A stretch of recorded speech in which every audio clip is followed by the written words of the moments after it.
দর্শক আমি সকলকে অনুরোধ করছি করতালের মাধ্যমে এনটিভির 24তম বর্ষ উদযাপন করে সকলে করতালের মাধ্যমে উদযাপন করে মাহেন্দ্রক্ষণটি আমরা দেখতে পাচ্ছি। আমাদের সম্মানিত চেয়ারম্যান মাননীয় অতিথিবৃন্দদের নিয়ে কেক কেটে আনুষ্ঠানিকভাবে উদযাপন করছি আমরা আমাদের এবারের 23-এ শেষ করে পা রাখলো এনটিভি।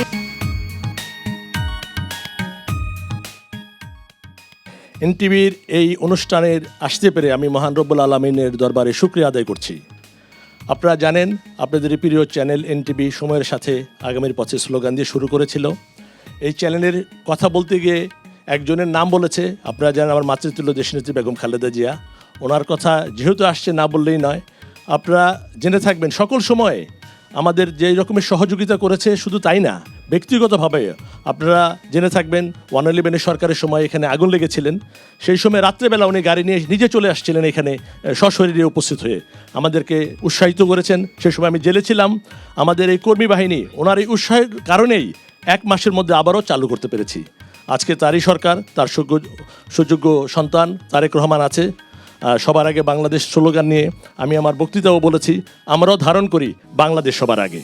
আমরা আশা করব আগামী দিনগুলোতে দেশ এবং দেশের স্বার্থে গত 24 বছর এনটিভি যেভাবে কাজ করেছে, দেশের উন্নয়নে কাজ করেছে, আগামীতেও থাকবে। বিশেষ করে বলতে চাই আজকে 24 বছর 24শে জুলাই আন্দোলনে এনটিভির ভূমিকা আপনারা দেখেছেন।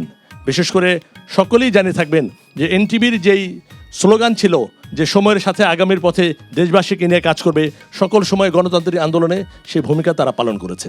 আপনারা দেখেছেন রংপুরে আমাদের যখন আন্দোলন চলছিল সেই সময় পুলিশের গুলির সেই আমাদের এই ফুটেজটা আমরা লাইভ কভার করেছিলাম একমাত্র এনটিভি সেই সময়ে।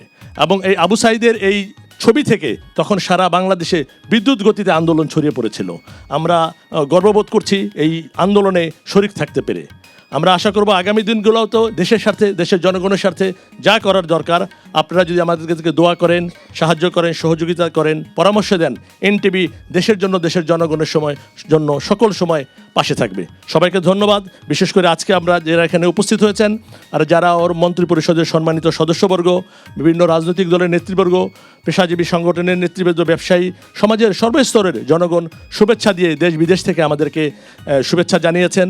এবং আজকে যারা টেলিভিশন পর্দায় দেখছেন বা আগামীতে টেলিভিশনে বা অনলাইনের মাধ্যমে যে আমাদেরকে অনুষ্ঠান দেখবেন, সবাইকে এনটিভি পরিবারের পক্ষ থেকে, এনটিভির একজন কর্মী হিসাবে আপনাদেরকে ধন্যবাদ, কৃতজ্ঞতা জানাচ্ছি।